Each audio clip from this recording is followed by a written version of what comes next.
My name is Andy Mullins. For many years I was the headmaster of a school called Redfield College in Sydney, in Australia. During that time, many indelible experiences, but I want to talk about the moment that is the most indelible, the moment I will never forget. Michael Douglas was our head of history. He was a very good friend. We used to talk a lot. We used to sit up in a coffee shop called Nadia's, which was on the gallery level of a shopping centre. And we would look down over the rest of the world in the shopping centre and talk about life. Well, one day Michael came to school and he told me that he had some problem that had been diagnosed with his throat. And then, fairly heroically, he kept working with a speaker at his hip as he lost his voice. And we thought initially it was laryngitis, then it became something more sinister. We thought it was a thyroid cancer. And then it turned out it was a very serious cancer. And eventually he had to stop teaching. I remember going to see him once at his place, and he got my hand and he put my hand on his head and made me feel where the bone was crumbling because the cancer had gone to the bone. One day I got a phone call from his wife, Trish, and Trish said to me, "Better come in. They have taken Michael to palliative care, and we don't think that he has very long to go." So I went into the hospital, and Michael was lying on the bed. He was glazed-eyed, wasn't speaking. He lay there, silent. I wasn't even sure if he was comprehending that there were other people in the room. I was there with his wife and his daughter, who was also a teacher. And suddenly, Michael sat up after an hour and a half, and he eyeballed me, and he eyeballed his daughter, and he said to us, he said, "Students must see Christ in their teachers." I'll never forget it. And then he flopped back into bed. That was our takeaway. They were practically the only words that he said that afternoon. He died 3 days later. Students must see Christ in their teachers.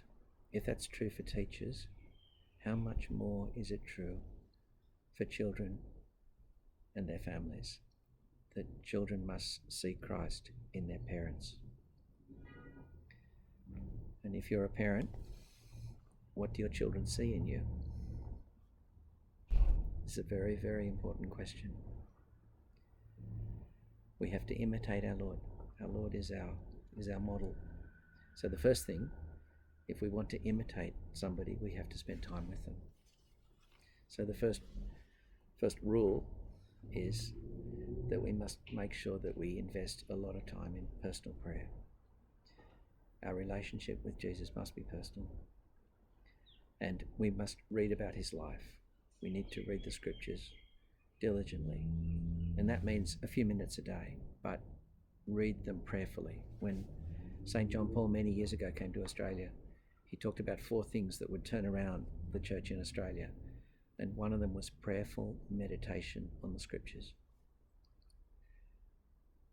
When the church decides that it is going to look at someone's life to see if they should be beatified or canonized, we know that what they do is they look at the virtues in that person's life, because the whole task of becoming holy is the task of becoming more Christ-like.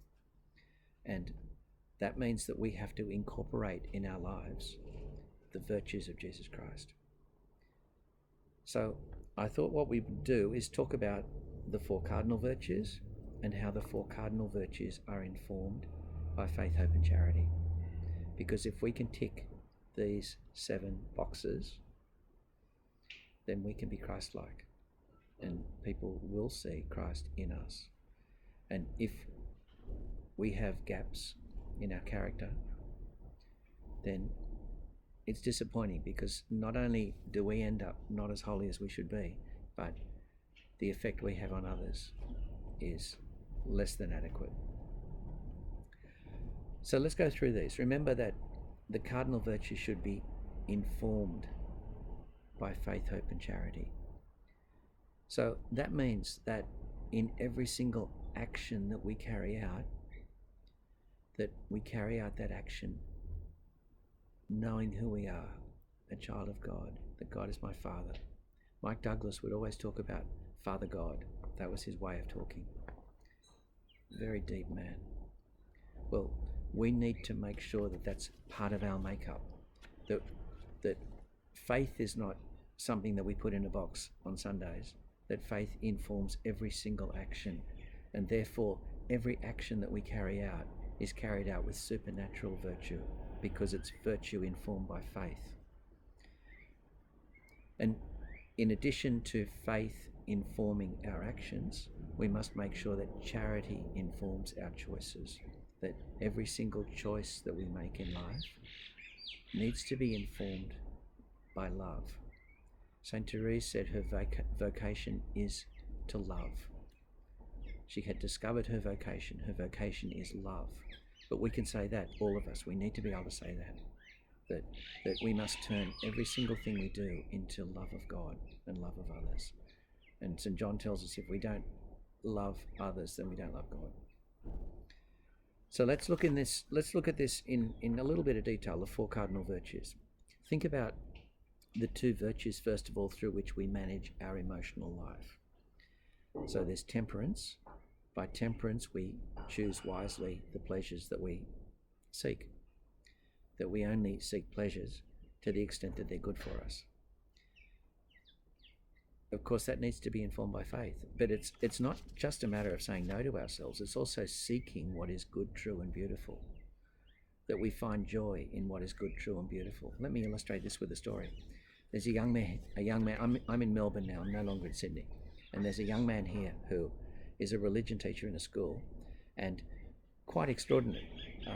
2 years in a row, he polled all of the students in the school, in the secondary school, to ask them, there were many non-Catholics in the school, if they had ever thought of becoming Catholic. And maybe 10 of the boys responded.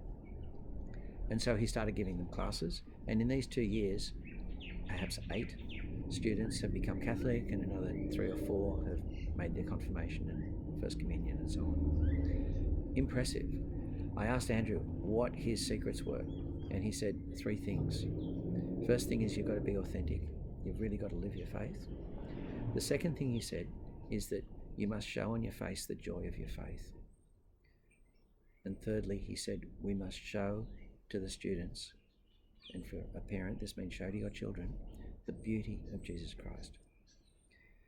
Temperance is about seeking what is good, true, and beautiful and finding joy in it. And we must show, first of all, that it is our faith, and it is in prayer, and it is in sacraments that we find our joy. I remember showing a visitor around Redfield once, and we walked past the chapel, and a boy came out of the chapel with a big smile on his face. And I said, "Hey, what's happened?" And he said, "It's wonderful, I've just been to confession." He wasn't joking. Do we find joy in confession, in regular confession? Do we find joy in prayer? Do we find peace in prayer? These are core questions, aren't they? What about fortitude? Remember that our Lord himself says that he came to do the will of the Father, and we know that his task on earth was a tough one. And he walked resolutely towards Jerusalem, knowing that the cross was waiting for him there.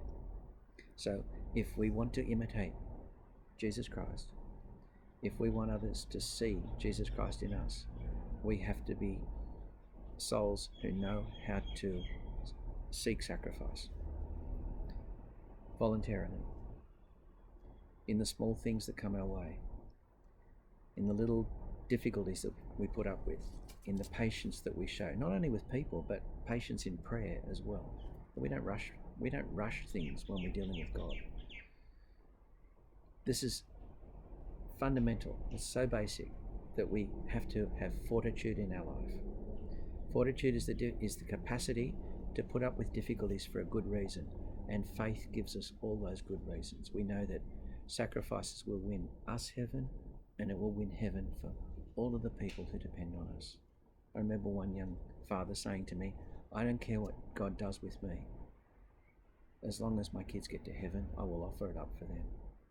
He's still fine, but it's an attitude that we have to develop in our own hearts, that whatever our Lord sends me, that's fine. This life is just the doormat of eternity. We don't need to pamper ourselves in this life. And I know it's easier said than done. The other two cardinal virtues, justice informed by charity. Justice is the capacity to make sure that in every single thing we do, we're not thinking of ourselves. We're thinking of the other person. We're thinking of what we owe to them. And of course, religion falls into the virtue of justice. But at the supernatural level, informed by our revealed faith, through the theological virtue of charity, it's not just about treating other people well, it's about loving God in every single one of our actions. So when you go to work, I have a friend who's a priest, and he tells me, your desk is an altar. You offer up your work to God out of love on your desk. Well, your kitchen, your stove is an altar. Your car is an altar. Wherever we find ourselves working, this is the place that we offer to God sacrifices of love. Justice, Aquinas tells us, is the virtue of the will. All of our choices must be informed by justice. All of our choices must be informed by charity. So the things that we do, the choices that we make, when we make a decision to do something, our decision is not self-serving, it's not self-indulgent. Its ultimate end is love of God and love of others. And we have to keep rectifying our intention. I was talking to a friend of mine who's in finance, and he's a particular mindset. We're talking about rectitude of intention.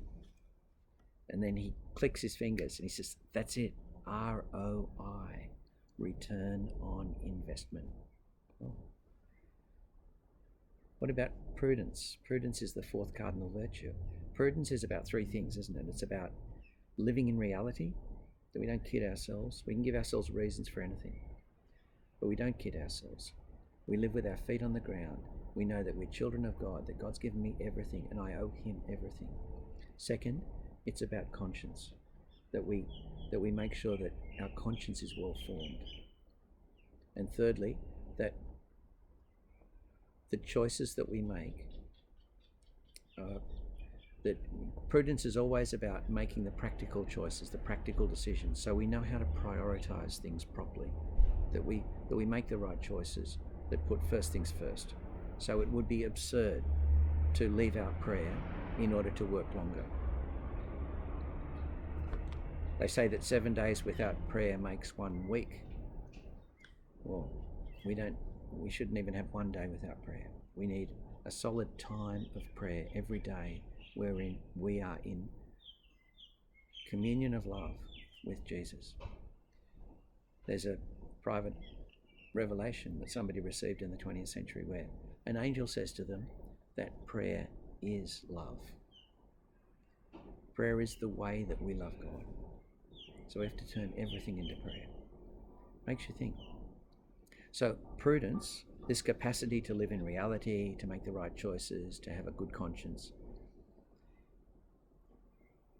Prudence is informed by our faith. So every single thing we do, the bottom line is that I am a creature. God is my loving Father. He only sends me what's good for me. This is called divine filiation. Saint Josemaria said that it's the most important of virtues. Because if we don't have this basic attitude that I am a son of God or a daughter of God, and God only sends me what's best for me, because everything works providentially. St. Paul says everything works out for the best for those who love God. So we need to put this into practice in our own lives. I should tell you the other thing that Michael Douglas told me when I saw him that day in the hospital. He only said one other thing that day. A little bit after he'd flopped back into bed, he then looked at me, and I was his headmaster, and he said, "Most headmasters don't care what happens to the people who work for them. Don't be a pharaoh." As like the pharaohs had these thousands and thousands of slaves building pyramids for them. Don't be a pharaoh. Look after the people who work for you. It was a good message. But I'm very grateful to Michael, and I think as we go through life, you've probably had this experience that we find that more and more people that we know have crossed the great divide, and they've led the way. They've shown us how to do it, and we can draw great strength from that, and also great confidence that God will always send me those guideposts. He will always send me examples of people, and I need to be listening and watching. And when Michael said to me that students must see Christ in your teachers, he's reminding me, he's reminding every parent that we have to be a beacon for other people as well. It's the way providence works. We need to care for people, knowing always that we are in the hands of God our Father. Thanks for your attention.